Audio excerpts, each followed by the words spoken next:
Okay, so after scrolling Marketplace for a bit, I just came across this Kawasaki Mule, and at first glance, this it looks a bit rough, which in this case I actually prefer. It deters a lot of people that are looking through the ads, but dirt is dirt. I don't care about that. A power wash will do this wonders. So, just looking, the seat doesn't look too bad. I see a rip here, but that's easy to recover. The plastics don't seem to be damaged or missing. The bed, I see a speck of surface rust here. That's nothing major. It doesn't look like it's rotted. It's got the original decals on it, which tells me it hasn't been painted. And here's another photo. Again, more dirt. Okay, so seat on the side doesn't look too bad. Same with the bed. Okay, so the muffler is a little rusty, surface rust. It's got almost 3,000 hours on it, so it's been used, but it's a 2012. Says that he was told the clutch failed. He started pulling apart, he lost interest, put a jump pack on it, lights come on, but there's no one home, so it's not turning over. Probably something stupid from sitting, da-da-da. It's four-wheel drive. It's got differential locks. It's got a hardtop. Okay, this is a Kawasaki Mule. What I know about these is that it's a single-cylinder 14 horsepower engine. And even if the engine is no good, you could replace that single-cylinder lawn and garden style engine with just about anything. You can put a Honda GX390 in it, which is a equivalent motor. You could put a Predator Harbor Freight engine in it, whether it's a 420, a 459, or even a 670. But anyway, the engine is not a big deal. It's actually quicker and easier to pull that engine out and throw a replacement lawn and garden engine in it. And if it needs the clutch or belts, those are cheap. Those are easy. That's something that's used in all lawn and garden equipment. So anyway, at this price, it seems pretty good because I think this is about a $4,000 to $5,000 UTV if it's in great condition. So there's plenty of room to make some money here. A power wash, maybe a seat cover, some new decals, and you've got yourself a $4,000 or $5,000 machine. And he did say that he took another look at it and that the engine turns about halfway and then locks. So the engine probably is junk. And again, no big deal. We're going to throw another one in it. So I also said, well, it does look a bit rough, and now that you found that the engine is locked, what's the best you can do? Before I've even gone there, he's already come down and given me a quote of $1,400. He said if he can get $1,400, he'd be happy. If not, he's going to part it out. So let's take a ride. Let's go get it. We'll load up the trailer and get it home. See you soon. All right, trailer's all loaded up. Just got some gas and a snack for the ride. It's probably about 45 minutes, not too bad. So we will see you when we get there. Okay, just arrived. Looks like the side-by-side is right out front. Take a look. All right, so she's loaded up. We made a deal. We had talked about $1,400 online, but I did find it's a little bit rougher than I expected. There was one thing that kind of bothered me, and that's the front CV shaft is blown out. This side seems to be fine, but that's just one extra thing I got to do. So offered 12. We settled in the middle on 13, so I'm happy with 1,300. So we're gonna hit the road, get it home, and we'll get her cleaned up. Okay, just made it back with the UTV side-by-side Kawasaki Mule. And yeah, I think we did pretty good here. As I said earlier, dirt, dirt comes off. The body is solid. There's no dents or cracks in the plastic or anything. This thing's gonna clean up real nice. It's got the safety cage in the back if you're hauling anything. The muffler actually is just surface rust, so that's gonna clean up nice with a wire brush. I checked all the gears and the transmission is fine. The motor does have a thrown rod, but as I said, we've got plenty of engines to choose from that we'll throw in this. And I've actually got one very suitable. This is a 401. I have a 420 that will bolt right in place of it. Hook up to the existing transmission, and that'll work well. Seat's not bad. Seat lifts up. More dirt, all to be cleaned. Seat belts are there. Okay. And then this back just lifts right up. And there's the engine and more dirt. I love the dirt. The dirt's what gives you the deal. Dirt, dirt, dirt. Dirt comes off. Remember that. Dirt comes off. So what we're gonna do is basically give this thing a power wash to begin with, and right away you'll see just what kind of a difference that makes. So as a seller, this guy was a little foolish not to at least give it a power wash, because I've found that in some cases, power washing something, cleaning it up before you sell it, can actually bring an additional $500 or so to a vehicle, believe it or not. And for the photos, when people see things like this, when they're looking at ads, they're really turned off because it doesn't look like it was cared for. To be honest, cared for? Really? I mean, this is a UTV. It's meant to be used. It's meant to be worked. This is a farm vehicle. I would expect it to have dirt, but it does turn people off, because whether you realize it or not, everybody looking at used stuff, they still somewhat have expectations of it being in great shape, or else they're not going to buy it. So when they see something dirty, they just think it wasn't cared for. I mean, look at these tires are still okay in the front. They've still got some tread left on them. I'm not going to have to replace those. The rear ones are even better than the front. They've probably been replaced. Those lugs are great.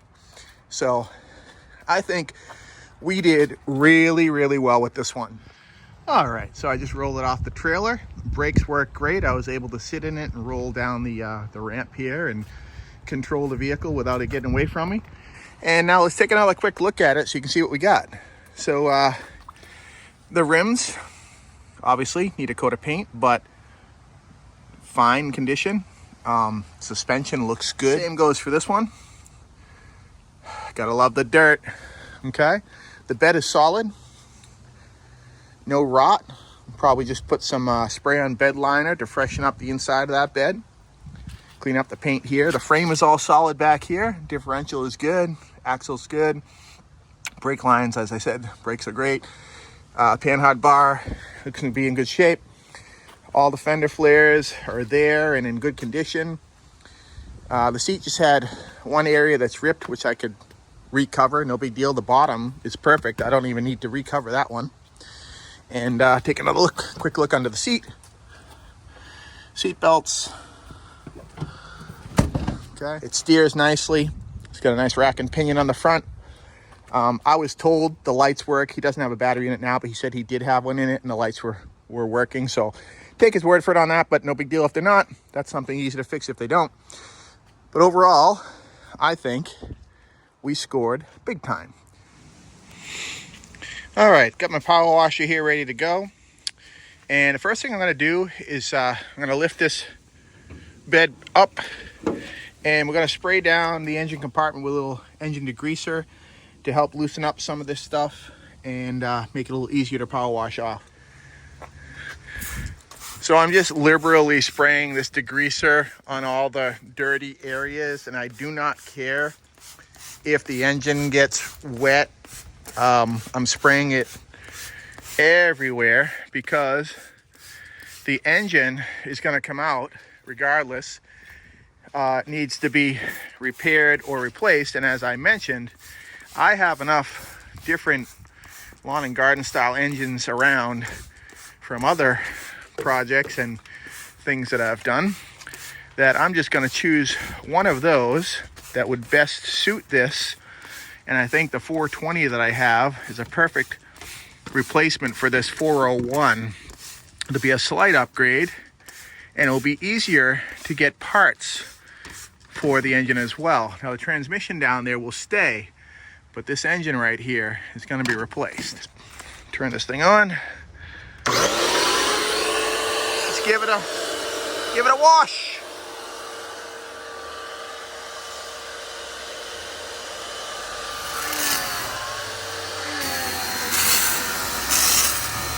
Oh yeah.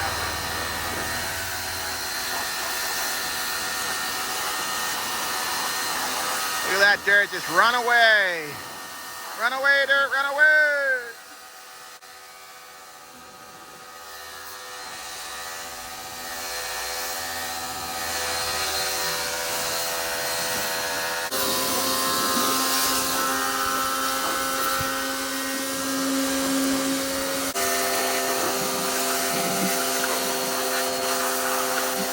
All right, so after a quick power wash, This is what we got. You can see all this sand, dirt, mud on the ground here that came out of this thing just with a quick power wash. This is by no means a solid, thorough power wash. This is just a rinse, really, to see what we've got, because as you saw before, everything was covered in dirt and you really couldn't see what you got. So I did pull the seat belts out, and lifting the seat, you can now see that there is very little grime left, and we can actually see what we've got. And I did find that there's also a locking latch down here that locks the bed from tilting, so that's great. Wasn't aware of that. This is the first time I've ever owned one of these, but we're figuring things out. And the bed cleaned out pretty well, no rot. And then check this out. So now we can actually see what we are working with. The engine looks a whole lot better. You can see the CVT system and the transmission down there, the exhaust, and the airbox and the gas tank down there. And then down here in the front, also cleaned up a little bit. You can now see what we got here. That CV shaft actually looks good with a little string wrapped around it that we'll pull off. And this is the one that's disconnected here that we'll have to work with. But at least it looks decent. And the body is in great shape. So I think we did really well. So we picked this up for $1,300 after this wash. I'm gonna conservatively say that it's worth $1,700 now after a wash. So we made $400 and we haven't spent any money on it yet. I did pop the glove box cover back on, which is also a nice addition, which I don't know why he wouldn't take 2 minutes to do that, because it was in the front storage compartment under here, but it's now in place and the dash looks good. Okay, next step. So we've spent no money so far, right? And the dash is all kind of, you know, washed out gray from sitting in the sun, really. You can see the glove box, which was off of it for a while, is already, you know, even that is a little darker. So you can tell that this was once, you know, a dark gray, and there's signs of it here and there. Well, there's nothing wrong with this dash. It's not cracked or anything like that, but it's ugly. So I'm going to show you a quick trick how we can make this dash look brand new again, and we're not going to spend any money. So this is a heat gun, Harbor Freight. I use this a lot for a lot of things, and this is just one of them. So watch this. Let's heat up this dash.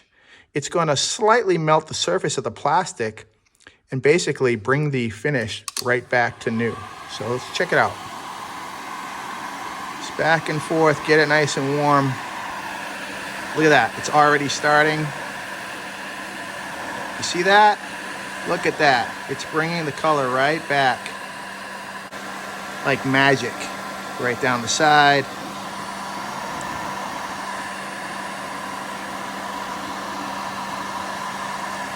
And this, by the way, is permanent. This is just getting rid of that top layer, or mixing that top layer of sun damage with the good plastic that's just below the surface.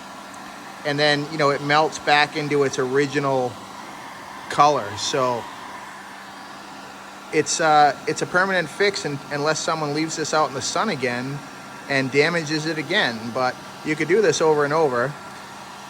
And, you know, you shouldn't have to do it for a lot of years once it's done. But what a difference it makes when you bring this color back, renew it, instead of that faded, tattered, you know, look that it had. So, and we'll go across the bottom. Okay, so check that out. Here's what we were working with. And look at what we got here. Look at that. Look at how nice that color looks compared to the old tattered gray on the other side. All right, I'm about halfway finished with using the heat gun on the dash, and I just want to show you how nice and rich and dark this dash is looking compared to the driver's side. Look at how haggard this driver's side is. And if you come over here right to where I am working, how nice and dark and fresh this all looks. And this is the section, obviously, that I'm moving on to and going up and over. Okay, guys, so here she is. The dash is all done. Nice and rich looking dark gray, which is worlds better than what it was with that tattered, sad looking light gray. So back to the original color. And, you know, some people might have masked everything off and, you know, spray painted the dash to clean it up or whatever. But I got to say, honestly, this is a much better method. You don't have to mask anything off, so it saves you time. It's not paint that's going to chip off eventually, what have you. And to be honest, it's bringing back the original color of the dash, which you really would never match with spray paint. And lastly, we're trying to make some money here. Why spend money on spray paint when we just did this for free and we get these kind of results? So already, it's coming along. I've owned this thing for a couple of hours, and I think we've already gotten to at least an $1,800 value. So we've made about $500 in 2 hours, not too shabby. And since that works so well, I am now going to take the heat gun and we're going to do these fender flares as well and make these nice and rich black like they used to be. Okay, now that we're done with the dash and the fender flares here, which I think came out pretty good, I want to see if we can bring this emergency brake handle back to life, because that's the one thing that kind of stands out now. So let's see what happens with that. Oh, look at that. Oh, yeah.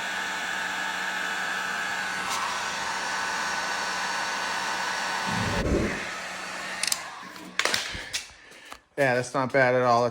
That is much better. I'll take that. All right, so I just pulled the side-by-side out of the garage. And I think the next thing we're going to do to spruce it up a little is throw some black paint down on this floor after we clean it off a little bit, make sure it's dry, just to spruce that up. And these rims are pretty sad looking. And I don't think black rims really do much of any good to anything, especially if it's already black. So we're going to go see what we've got for some on-hand spray paint. Once again, try not to spend any money. And see what colors we've got available. And we'll come out, mask off these wheels, and touch up anything with the black. And most people have black spray paint hanging around. I am probably gonna buy some of the spray on bed liner at Walmart. It's like $8 a can. I think a can or two will do this bed nicely. And one thing I did notice, there is a taillight, and that's broken. So those are cheap enough on eBay. You could probably buy a $5 or $6 taillight, but I hadn't noticed that until now. Anyway, let's go see what we got for some paint. All right, up here, let's see. Well, there's some engine black. Oh, there's some black. Okay, just regular old gloss black. We'll use that. And this, you know what? That color, let's see. Metallic dark metal.